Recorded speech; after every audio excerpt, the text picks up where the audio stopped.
اس کے بارے میں ہم یہ جانتے ہیں کہ اس کا پڑھنا ثواب، اس کا سننا ثواب، اس کا دیکھنا ثواب۔ قرآن حکیم کو ذرا سمجھیں کہ قرآن آیا کہاں سے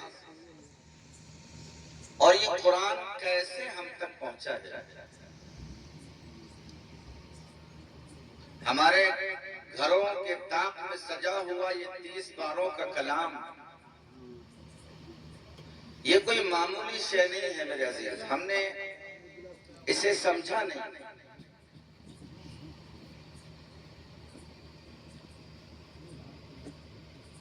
یہ جو 30 پاروں پر مشتمل ایک کتاب ہمارے گھر کی الماری میں پڑی ہوئی ہے،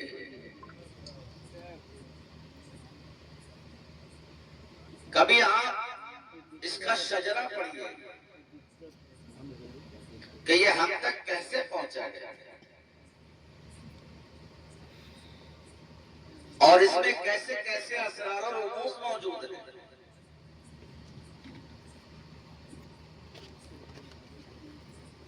تو ہم اس حقیقت تک پہنچیں گے کہ یہ جو کلام ہے یہ کلام اللہ ہے، نہ اس کا کوئی ثانی ہے، نہ اس کا کوئی ہم پلہ ہے، نہ کوئی لا سکتا ہے، اور وہ سب کچھ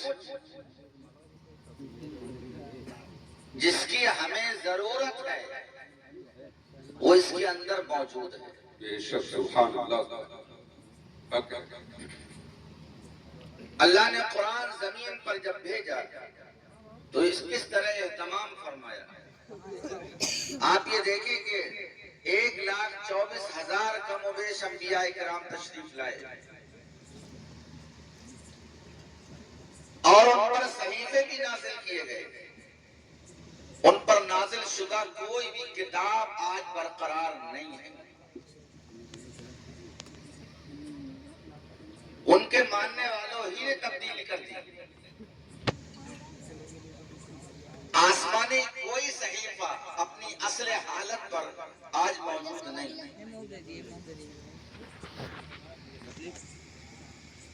حالانکہ ایسا نہیں ہے کہ ان نبیوں کو گزرے ہوئے بہت زمانہ گزر گیا ہے، اس لیے نہیں ہے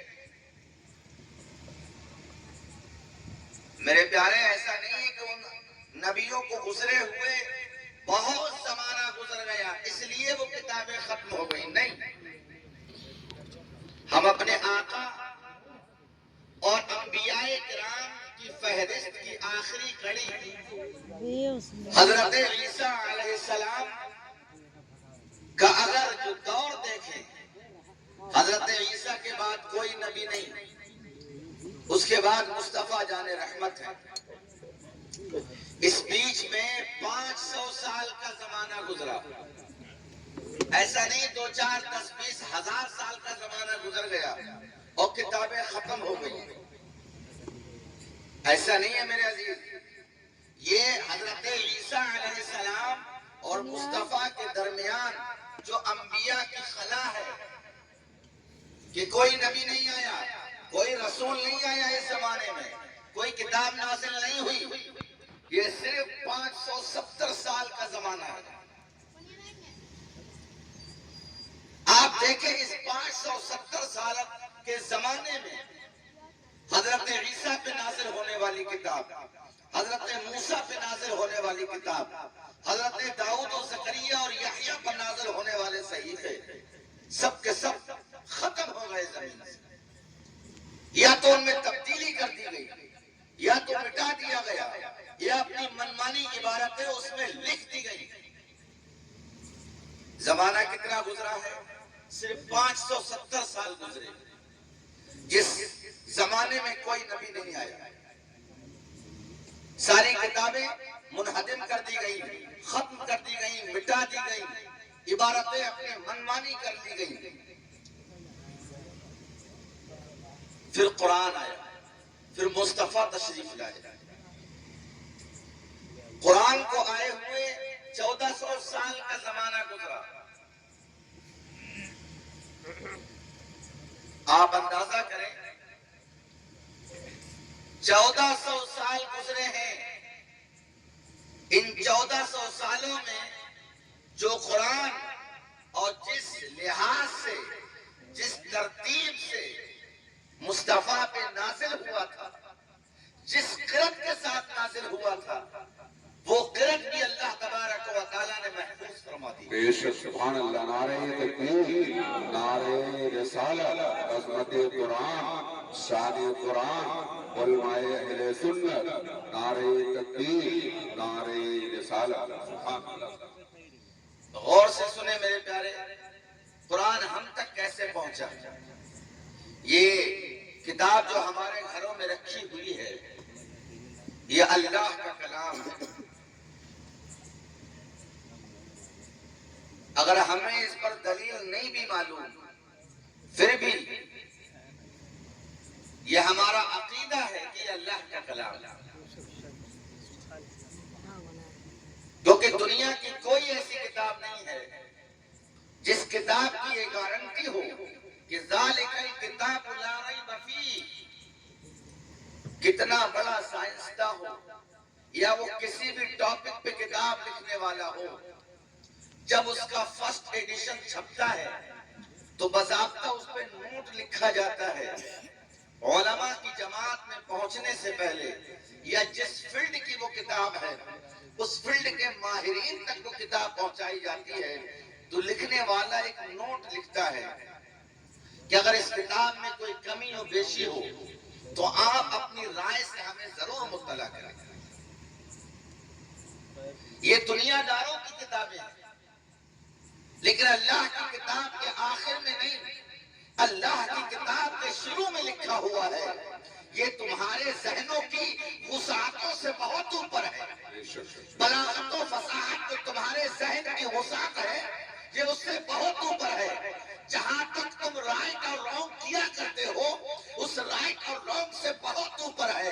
اس لیے سن لو، ذالک الکتاب لا ریب فیہ، یہ وہ کتاب ہے جس میں کوئی شک و گنجائش ہے ہی نہیں. سبحان اللہ. نعرہ تکبیر، نعرہ رسالت.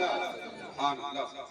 میرے عزیز یاد رکھیں، ہم جس کتاب کو چیک کرتے ہیں، اس کتاب کے اس فن کے ہم ماہر ہوتے ہیں.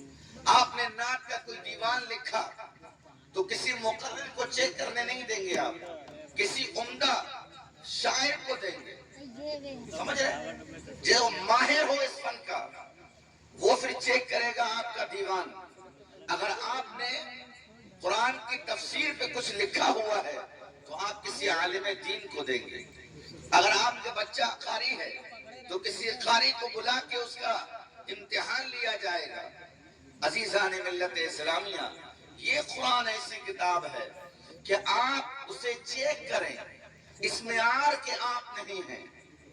اس لیے اللہ تبارک و تعالی نے اس کے شروع میں فرما دیا یہ وہ کتاب ہے جس میں، جس کی غلطیوں میں، جس کی خامیوں میں، فصاحت و بلاغت میں تمہیں دماغ نہیں لگانا ہے. اس لیے کہ اللہ کا کلام ہے جو ہر غلطی سے، شک و شبہ سے پاک ہے، مبرہ ہے. سبحان اللہ، سبحان اللہ. معزز سامعین کرام، تو یہ اللہ کا کلام ہے جو ہمارے پاس ہے. یہ بھی میں بتا دوں آپ کو، دنیا میں بہت سارے لوگ ایسے ہیں جو ابھی بھی دوسرے نبیوں کو ماننے والے ہیں.